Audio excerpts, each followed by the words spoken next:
Bonjour à tous, merci de nous avoir rejoints pour mieux ou Bien. Christophe, Patrice et Emma, bonjour à tous les trois. Bonjour Michel. Bonjour monsieur. Patrice au sommaire. Certains d'entre nous ont une relation intentinée compliquée avec le soleil. Pour eux, le tube de l'été, ce serait plutôt « Je t'aime, moi non plus ». Mamounette, vous le chantez, celui-là? Non. Mais l'intro est très longue.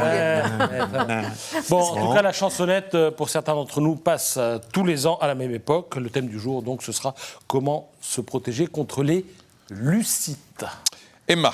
Extraordinaire et mystérieux placebo, c'est une histoire fascinante qui n'a pas encore tout dit et que nous allons décortiquer en 3 épisodes. C'est pour vous, je sais que vous adorez les séries. Une petite série. Cri-cri.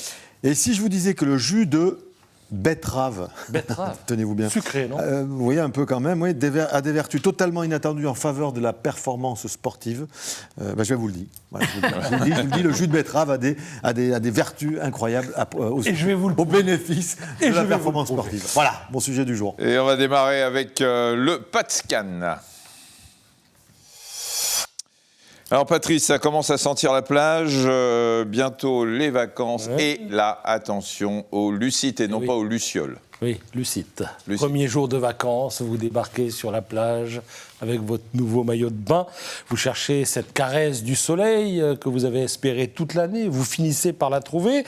Sauf qu'après le passage au soleil, eh bien, ça commence à picoter, ça commence à démanger un petit peu. Vous regardez votre peau et là, vous détectez de petits boutons. Alors, dans le meilleur des cas, l'affaire est localisée sur les bras, sur le dos de la main ou le décolleté. Et dans le pire des cas, il y a les épaules, il y a la nuque et il y a le visage qui sont également touchés. En attendant, ça vous démange de partout, ça vous empêche parfois même de dormir et ça vous pénalise forcément un petit peu le soir venu sur la piste du Macumba, au bord de la plage. Bref. Ce sont bien les vacances de Patrice. Ce soir, au Macumba, entrée gratuite pour les filles. Bon, en fait, tout le monde vous regarde, mais c'est pas parce que vous êtes irrésistible, mais tout simplement parce que vous avez la tête qui ressemble à un tableau de bord de Boeing. Vous avez une méchante rubéole, croit-on, mais en fait... Croit-on, c'est une lucite. C'est une lucite, oui.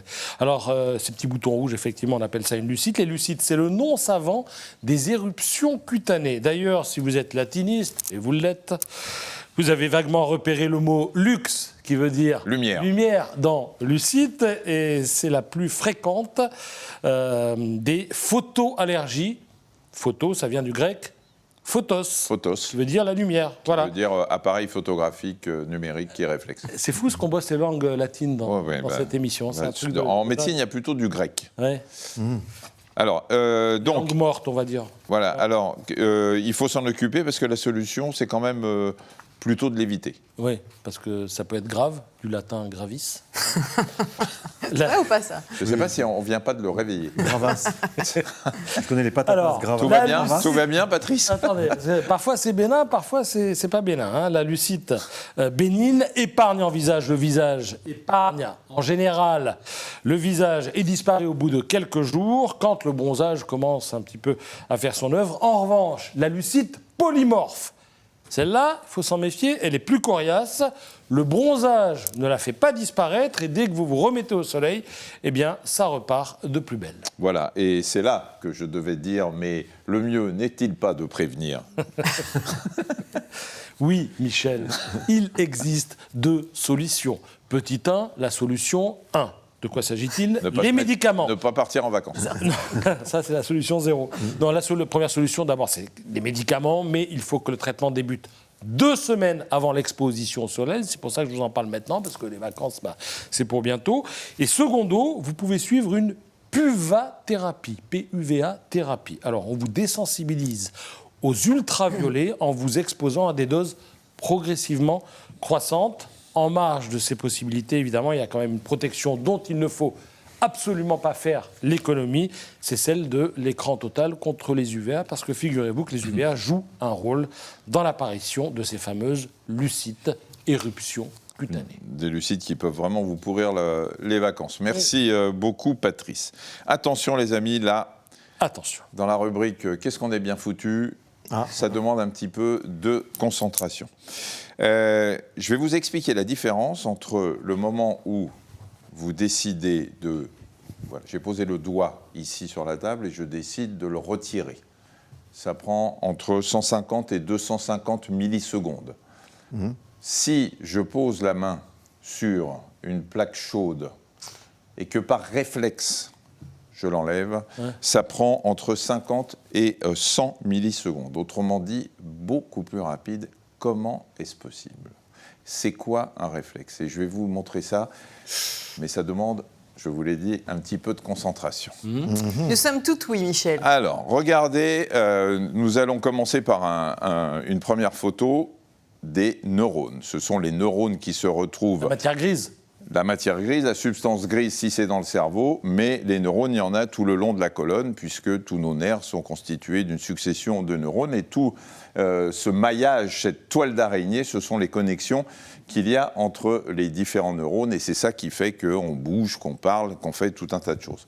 Sur le schéma suivant, vous allez voir ça de plus près. Qu'est-ce qui se passe entre deux neurones, la connexion ? Vous voyez qu'il y a un petit espace dans lequel, en admettant que l'influx nerveux arrive par là, il va, au bout de ce neurone, libérer des substances qu'on appelle des neurotransmetteurs, c'est-à-dire qui passent, c'est les transmetteurs de l'information, de l'influx nerveux d'un neurone à un autre. Ces petits neurotransmetteurs vont être récupérés par le neurone suivant, et ainsi de suite. C'est comme ça que se dirige l'influx nerveux du cerveau vers l'extérieur, et même dans l'autre sens quand c'est nécessaire. Et comme on n'aime pas gâcher dans l'organisme, en général, le neurone qui a craché ses neurotransmetteurs, il en récupère quand même un petit peu pour s'en servir pour la prochaine fois. Vous allez voir ça sur un schéma un peu plus simplifié. Vous voyez ici, le neurone, il largue des petites molécules qui vont ensuite être captées par l'autre neurone, et ainsi de suite. Quand vous allez voir sur un schéma de tout notre système nerveux, entre le doigt ici, que je décide d'enlever, et le cerveau, il y a bien sûr une certaine distance. Le cerveau va dire, tiens, je vais retirer le doigt, je vais le bouger.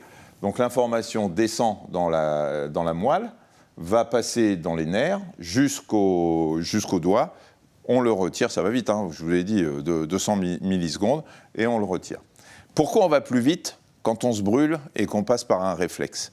Vous allez le voir sur le schéma suivant, c'est ce qu'on appelle l'arc réflexe. J'ai le doigt qui touche quelque chose de chaud. L'information captée par mes récepteurs de la douleur qui sont situés dans le doigt va passer par les nerfs, va arriver dans la moelle, ça c'est une coupe de ce qui se passe dans la moelle, mais au lieu de remonter dans le cerveau, en donnant l'information au cerveau qui va dire « tiens, je vais redescendre l'information pour dire au doigt qu'il faut bouger », ça ne remonte pas dans le cerveau. Ça reste dans la moelle et ça repart tout de suite. C'est ça qu'on appelle un réflexe. C'est l'arc réflexe, ce qui fait que ça n'a pas besoin d'être conscientisé. C'est un moyen de survie. Hop, je retire mon doigt parce que le trajet, là, il a fait juste 1,50 m pour aller dans la moelle, et il repart très très vite pour stimuler le muscle qui va me permettre de retirer le doigt, c'est-à-dire le muscle du bras. Et tout ça va extrêmement vite. Et ce qui est étonnant, alors c'est valable pour le doigt sur une plaque chauffante, mais c'est valable pour tous les réflexes. Quand vous faites des réflexes comme ça sur le genou en faisant taper par le petit marteau, ça part dans la moelle et ça revient. C'est pour ça que ça bouge immédiatement.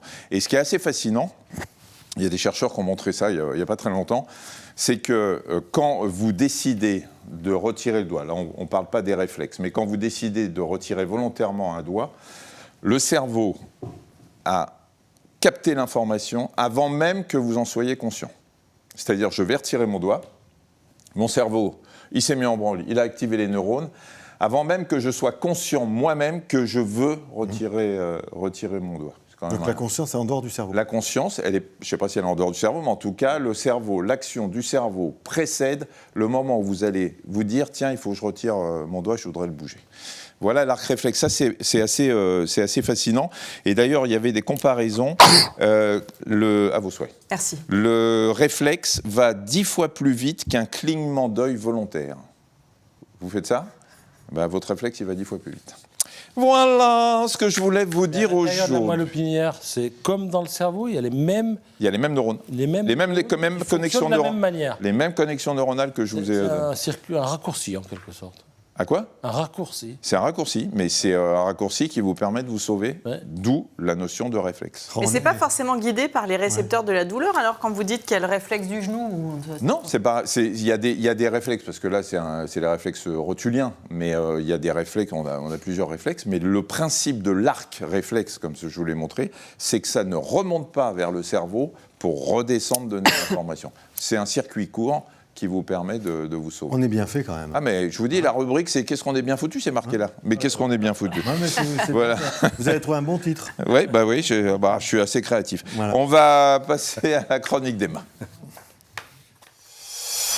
Alors, Emma, aujourd'hui, un vrai du fake historique pour comprendre l'origine du placebo. Placebo, vous avez déjà entendu parler. On en a déjà parlé ici, un traitement donc, qui n'a aucune action spécifique sur le trouble qu'il est censé soulager.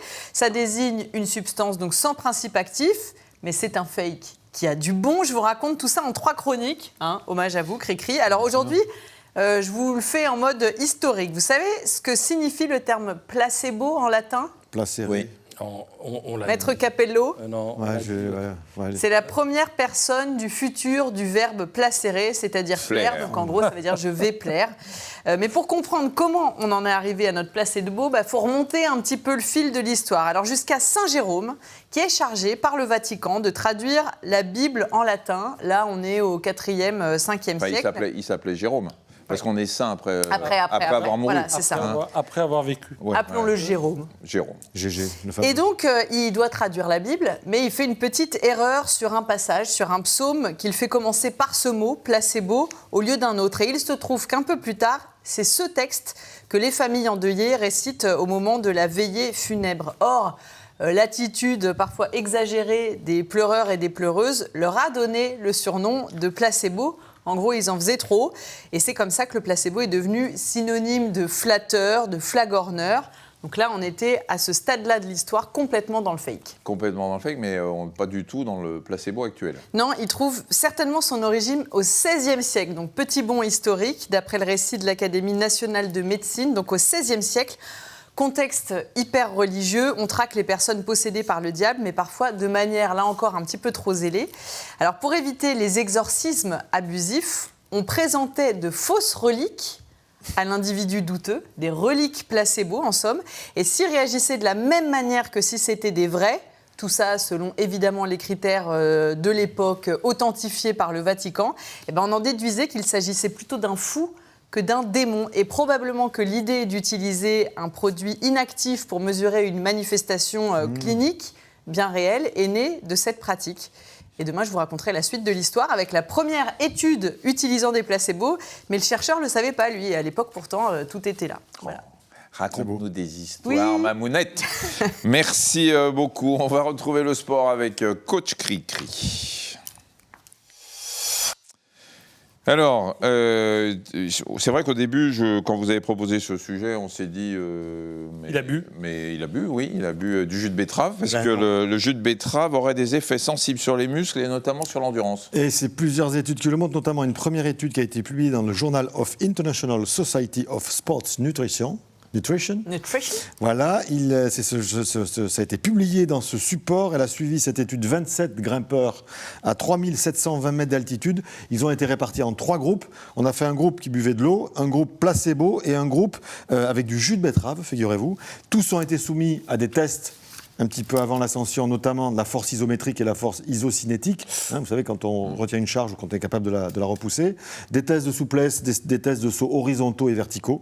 Et le tout jusqu'au sommet, puis après la redescente, afin de suivre finalement la récupération musculaire heure par heure. Résultat, 24 heures après la descente, le groupe betterave avait des courbatures nettement plus faibles au niveau des mollets que les 2 autres groupes. Et il y a eu d'autres études chez les volleyeurs. Oui, des volleyeurs qui ont été suivis, qui ont montré que la consommation de 150 à 250 millilitres de jus de betterave, 250 millilitres, ça fait un grand verre, vous voyez, un grand verre haut de jus de betterave, réduisait... C'est pas loin d'un quart de litre, non? Oui, c'est ça. Mais vous, Michel, vous êtes un scientifique. Moi, je suis un littéraire. Non, mais vous me donnez des images. C'est les petites bouteilles, quoi. Oui, un grand verre. Okay. Un grand verre. Voilà. Ça équivaut même à 25 centimes. Ouais, c'est ça. D'accord. Donc, la consommation de ce quart de litre de jus de betterave réduisait la douleur musculaire, accélérait le retour de la force chez les volleyeurs, ou encore, il y a une autre synthèse qui a été, alors là pour le coup, ça regroupait 15 méta-analyses. Vous savez, les méta-analyses ou les méta-études, c'est des études qui regroupent des études. C'est l'étude des études, voilà, qui avait suivi 2672 participants, qui a montré une réelle amélioration de la VO2 max. La VO2 max, Michel, c'est la capacité maximum aérobie des athlètes. Consommation d'oxygène. La consommation d'oxygène. Et un rallongement du temps jusqu'à la rupture de l'effort. C'est-à-dire à quel moment est-ce que je suis tellement dans l'effort que je suis obligé de m'arrêter. Avec la consommation de jus de betterave, la capacité d'effort allait beaucoup plus loin. J'ai envie de vous demander, la Christophe, VO2 max, comment on la calcule, c'est ça? Non, pas du tout. Mais quel est le secret du jus de betterave? Oui, je vais vous répondre, Michel. Je l'ai, ça tombe bien. Alors, d'abord, il a une teneur élevée en nitrate alimentaire, transformé par les bactéries de la bouche en nitrite, puis en oxyde nitrique. Ce gaz a plusieurs caractéristiques. Un, il dilate les vaisseaux, donc comprenez pourquoi est-ce que la récupération est plus rapide. Il y a une meilleure circulation du sang. Mais alors si ça dilate les vaisseaux, ils doivent avoir aussi, ce qui peut être gênant en cas de compétition, une érection. C'est possible. Bah, si. Oui. L'oxyde nitrique. Stimuli malgré tout. Ouais. L'oxyde comme nitrique. ça, tout d'un coup, bam, dans le vestiaire. L'érection, c'est la vasodilatation et l'oxyde nitrique intervient dans la. Je sais pas, ça ne m'arrive jamais. Non, mais je vous le dis. Vous jouez pas au volley. D'abord, vous jouez pas au volley. On arrête cette chronique ici, on passe à l'autre sujet. Non, ça m'arrive jamais de jouer au volley. Oui, c'est ça. J'ai bien compris. Donc, ça dilate les vaisseaux, ça améliore l'arrivée d'oxygène et de nutriments dans le muscle, puisque le vaisseau est plus dilaté, il y a une meilleure circulation de tous ces éléments qui favorisent la récupération. Donc ça augmente l'érection aussi. C'est possible. Et il rend finalement l'effort un peu plus économe que si on ne consomme pas ce fameux jus de betterave. Qui augmente l'érection également. Tout à fait. Et ce jus de betterave apporte aussi, donc au-delà des érections, Emma, je suis désolé. Moi j'aimerais entendre la fin de cette Ça apporte chronique. des glucides, des fibres, du potassium, du magnésium, du fer, tous ces nutriments comme les balélaïnes ou les flavonoïdes, des composés antioxydants et anti-inflammatoires qui permettent la durée de l'effort et une meilleure récupération après l'effort. Le Comité international olympique a déclaré que le jus de betterave était peut-être le seul complément naturel, entre guillemets, qui valait quelque chose, et Dieu sait si la pharmacopée et les produits qui traînent proposent plein de choses. Voilà. Oui, puis en plus c'est facile, hein. On peut en trouver facilement. Mais ça se vend dans le commerce. Oui, mais jus de betterave.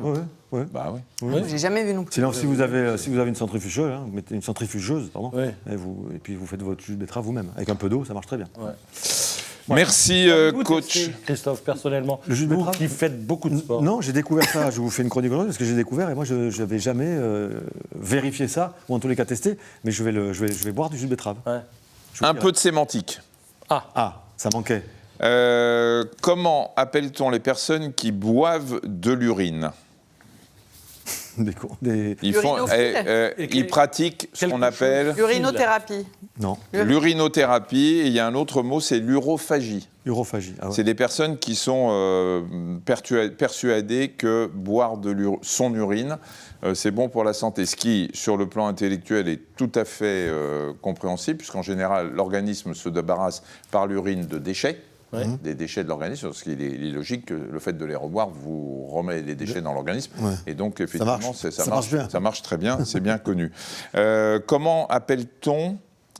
Pardon, je vous coupe, Michel, mais imaginons.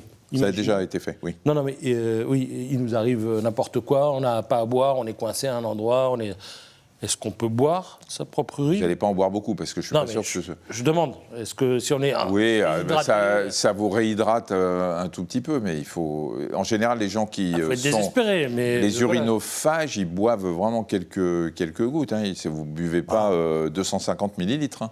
Même si c'est l'acide. Un grand verre, c'est bien ça. Oui, un quart de litre, donc, évidemment. Comment s'appellent, alors, ceux qui pratiquent... quand l'excitation sexuelle est liée au fait d'uriner sur soi-même ou à l'urine en général. On parle de quoi? L'urinophilie? Non. L'urophilie? Non. L'urolagnie, plus connu sous le nom d'ondinisme. Ondinisme, ah oui. L'ondinisme, c'est un terme psychanalytique, et les personnes concernées peuvent être appelées des urolagnes. Je dis ça pour les gens qui jouent au Scrabble. Oui. Ouais, les urolagnes. Ça fait 3, 6, 7, 8, 9 lettres. Il y en a trop. D'accord ? Voilà, c'était un peu de sémantique pour Maître Capello. On va maintenant passer au jeu. Ah. Regardez comme ça. J'aime bien ces petites virgules, qu'est-ce qu'on est bien foutu, sémantique, j'aime bien. Oui, ça nous instruit, oui, on se cultive. Je vous remercie d'ailleurs. Patrice. J'arrête de jouer parce que je gagne tout le temps. Non, j'ai décidé que je vous aurai. Je rejoue donc. Vous allez rejouer. D'accord, je joue aujourd'hui. En avant, je suis prêt. Je l'aurai. Bon, tenez, je vais vous proposer une image, regardez bien, sur l'écran de contrôle. Voilà, est-ce que vous le reconnaissez ? C'est beau. Le violoniste, donc Renaud Capuçon.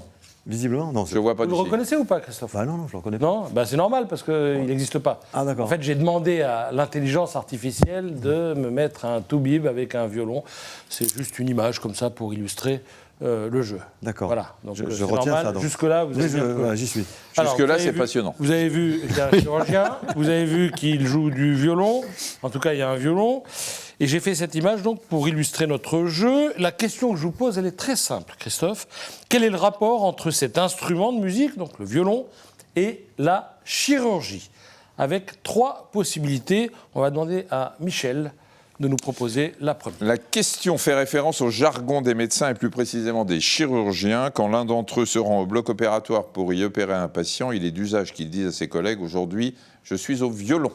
Pourquoi ? Parce que le bloc opératoire est un endroit fermé, sans fenêtre, et ça fait penser à une prise. Je vais prendre la deuxième, tiens. La vérité, c'est que les chirurgiens utilisent des cordes de violon pour ligaturer temporairement certaines artères pendant une opération. Pourquoi ? Eh bien parce que les cordes de violon sont des boyaux de mouton, sont en boyaux de mouton, suffisamment solides pour ne pas lâcher et suffisamment souples aussi pour ne pas abîmer les artères quand on défait les nœuds. Et la troisième version, la vraie, la bonne, c'est qu'il y a quelques années, à Londres, une violoniste s'est faite opérer du cerveau. Et pendant l'opération, alors qu'elle était allongée, figurez-vous que les médecins l'ont partiellement réveillée pour lui demander de jouer du violon. Tout ça, eh bien parce qu'ils cherchaient à être certains qu'ils n'allaient pas toucher une zone vitale du cerveau pendant qu'ils étaient en train de s'occuper de la tumeur. Vous ne m'arrangez pas, là. Mais les médecins qui... Regardez bien la question. Oui. C'est le rapport entre chirurgie et violon. Je vois bien, et c'est pour ça que ça m'oriente d'ores et déjà. Mais je vais quand même commenter les 2 versions qui ne me satisfont pas. Je connais un médecin depuis très longtemps. Je n'ai jamais entendu cette expression « jouer au violon ». Qui plus est chirurgien. Je le regarde même pas parce que ça fait 40 ans que je le connais. Il ne m'a jamais dit ça. Donc, je ne sais pas. Là, j'ai un doute. Voilà. Cela dit, vous n'avez jamais été avec moi quand je rentrais au bloc opératoire. Oui, moi, j'ai été avec vous dans bien des situations. Quand vous alliez au violon. Donc, voilà. Donc là, celui-là, je ne l'ai pas. Le coup des boyaux de mouton... non, je ne peux pas non plus. Puis de toute façon, aujourd'hui, il y a d'autres matériaux. Non, j'aime bien la dernière version parce qu'elle est suffisamment incroyable, mais elle serait assez logique par rapport justement au mot rapport dans la question. Et j'imagine que c'est peut-être une découverte et quelque chose d'exceptionnel qu'a réussi à faire cette patiente en se faisant opérer, que d'être capable de faire ce qu'elle fait tous les jours, qui permettait au chirurgien de voir si il faisait bien les choses dans son cerveau. Donc je prends la 3e version, celle d'Emma. Emma, vous feriez quoi, vous ? Je voterai pour moi-même. Je sens que je vais rejouer demain. Ouais. Christophe, Michel, oui. Vous connaissez Christophe, la réponse. Christophe, c'est lui, Michel, c'est moi. Moi, je connais la réponse. C'est Emma. C'est moi qui... Oui, c'est Emma. Donc j'ai raison. Oui, j'ai gagné. Oui, je vais le frapper. Il m'énerve. J'en ai marre. C'est incroyable. C'est ça, c'est la 3e. Oui, c'est ça, effectivement. Alors ça s'est passé en février 2020. La violoniste en question s'appelle Dagmar Turner. À l'époque, donc, elle avait 53 ans. Et si on la fait jouer du violon, eh bien, c'est dans le but de vérifier que la zone fonctionnelle du cerveau contrôlant précisément la précision de la main gauche n'était à aucun moment endommagée. La méthode a été efficace et la patiente a pu rentrer chez elle 3 jours après l'opération. Opération qui d'ailleurs a été filmée. Si vous allez sur Internet, vous verrez des images de cette opération. Ça se fait aussi dans des cas précis de maladie de Parkinson. Oui.